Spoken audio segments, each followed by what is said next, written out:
नमस्कार दोस्तों, बात करते हैं सुज़लॉन एनर्जी लिमिटेड की। 10 रुपीज़ का स्टॉक हो चुका है और 2% की रैली यहाँ पर आई है। स्टॉक अपने अपर एंड की तरफ भागता हुआ दिखाई देता है। वॉल्यूम में बहुत गिरावट है। हालाँकि बाज़ार एक अच्छी रिकवरी कर रहा है और इस वीडियो में बात करेंगे कि बाज़ार की इस रिकवरी के पीछे 4 बड़े रीज़न्स हैं। कौन-कौन से रीज़न हैं जिसकी वज़ह से बाज़ार कल की गिरावट को पीछे छोड़ता हुआ आगे निकल गया है यहाँ पे, और साथ में क्या इस सुज़लॉन के लिए स्कोप बचता है यहाँ पे, क्योंकि लास्ट वीक बहुत अच्छा नहीं रहा था। हालाँकि लास्ट टू लास्ट वीक एक अच्छी रिकवरी यहाँ पर आई थी। इस हफ्ते की शुरुआत अच्छी नहीं हुई, बट यहाँ पर अगर आप देखो 2% के साथ एक अच्छी रिकवरी ज़रूर आई है आज के दिन में। तो क्या यहाँ से एक अच्छी रैली की उम्मीद आपको करनी चाहिए? खरीदारी करनी है या नहीं? कहाँ पर करनी है खरीदारी? कितना पैसा आपका यहाँ पर बन सकता है? बात करेंगे इस बारे में। चलिए शुरू करते हैं, बट उससे पहले अगर आप चैनल पे नए हो तो प्लीज़ चैनल को सब्सक्राइब कर दो and hit the bell icon ताकि आपको नोटिफ़िकेशन मिल सके। चलिए स्टार्ट करते हैं। सबसे पहले देखिए, बाजार की बात करें तो बाजार में एक ठीक-ठाक रिकवरी आज के दिनों में देखने को मिली है। कल भारी गिरावट हुई थी। अगर आज की बात की जाए, 47 स्टॉक्स आर इन एडवांसेस।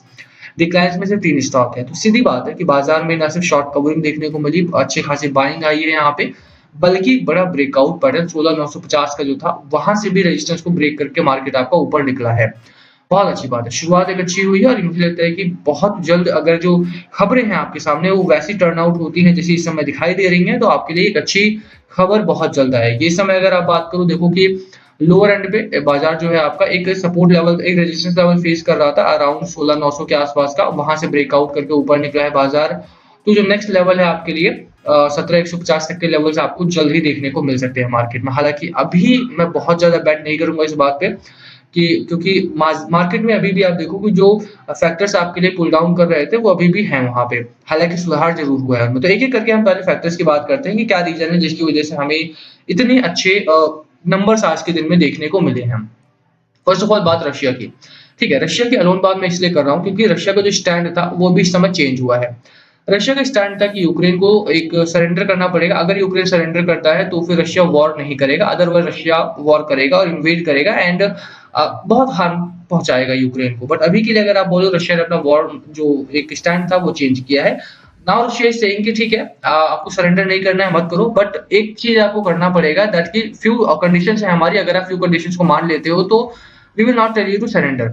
ठीक है, यूक्रेन के प्रेसिडेंट साहब जो हैं इस समय, हालांकि वो बहुत स्ट्रिक्ट हैं और बहुत अपने स्टैंड पे कायम है कि that we will not accept any conditions of your, और इसी वजह से जो वॉर है वो भी चल रहा है। हालांकि इन चीजों को सॉर्ट आउट करने के लिए अभी के लिए अगर आप बोलो, रशिया की जो नॉर्म स्टेज, रशिया की जो स्टैंड था, अगर वो वहां पे नरमी आती हुई दिखाई दे रही है, नॉर्मलाइजेशन आ रहा है, तो वहां से एक पॉजिटिविटी आपको बाजार में आती हुई दिखाई दे रही है। जो प्रेशर था वो कम हुआ है, पहले रीजन।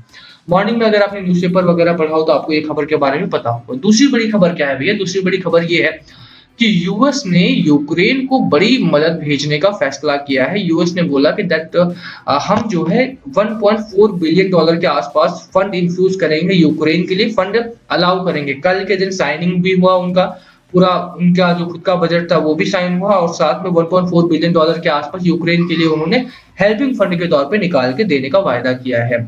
अभी के लिए अगर आप बात करो तो यह फंड भी काफी ज्यादा यूजफुल हो सकता है।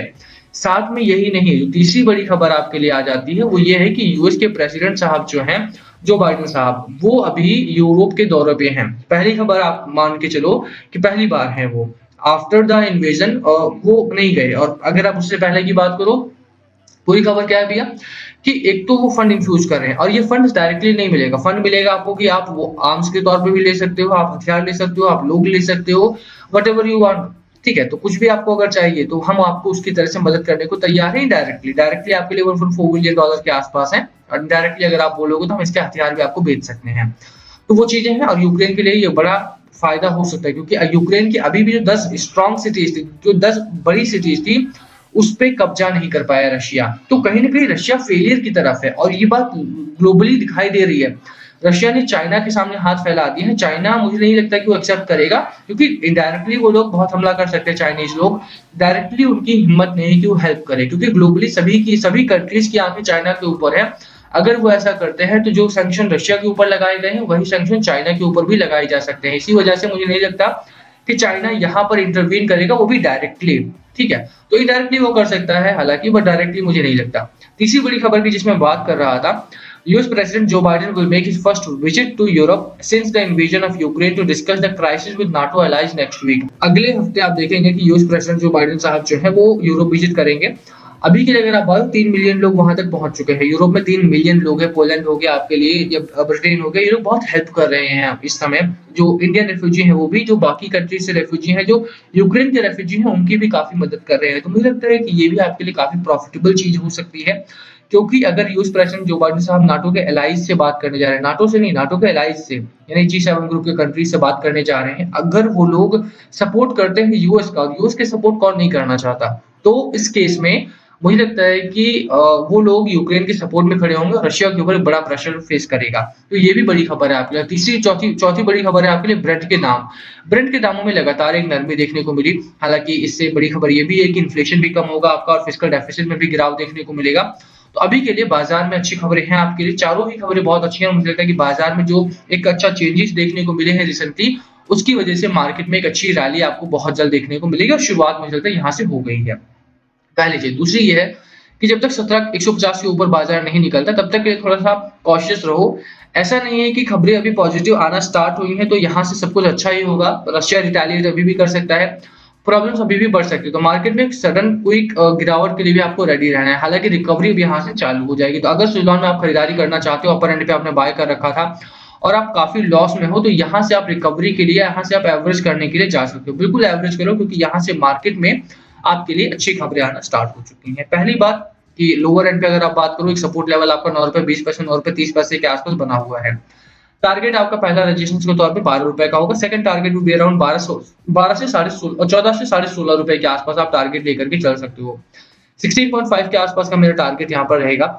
जिस तरह से इस समय हमने एनर्जी क्राइसिस को फेस किया है, जिस तरह से हमने देखा कि हम we can not be dependent on any country, ठीक है, कोई भी देश हो, कोई भी कंट्री हो, कितना भी मित्र देश हो, वो अगर आप उसके ऊपर डिपेंडेंट हो, वो रिटेलिएट कर सकता है, वो आपसे अपनी फ्रेंडशिप के एवज में कुछ भी निकलवा सकता है। इसीलिए हमारे पास अभी रिन्यूअल्स की तरफ जाने के लिए बहुत ही जरूरी है और हम जा रहे हैं धीरे धीरे करके। We are transforming towards a renewable country. और अगर ऐसा हो रहा है तो मुझे लगता है कि सुलॉन जैसी कंपनीज के पास एक बड़ा मौका है आपके पास निवेश करने का, आपके पास यहाँ निवेश करके पैसा बनाने का। बिल्कुल खरीदारी करके चलो। एक अच्छी रिकवरी की मैं यहाँ पे उम्मीद कर रहा हूँ। लोअर एंड पे आपको सपोर्ट लेवल 9 रुपए 20 पैसे का लेना है। पहला टारगेट वुड बी अराउंड 12 रुपए का। Second target would be around 16 साढ़े 16 रुपए का, ठीक है। खरीदारी करने की मेरा कोई बिल्कुल सलाह रहेगी। लोअर एंड पे अगर आप टेक्निकल पैटर्न की बात करो, आरएसआई आपका 56 पॉइंट्स का है। मैकडी की बात करते हैं, न्यूट्रल टू बेरिश मोमेंटम में, और हिस्टोग्राम भी डाउन साइड है, क्योंकि जैसा मैंने स्टार्टिंग ऑफ द वीडियो ही बोला यार, वॉल्यूम में गिरावट है। वॉल्यूम में गिरावट के पीछे कई रीजन हो सकते हैं, क्योंकि एक जो बड़ी प्रॉब्लम आपके सामने पहले थी वो अभी भी है। बड़ी प्रॉब्लम क्या?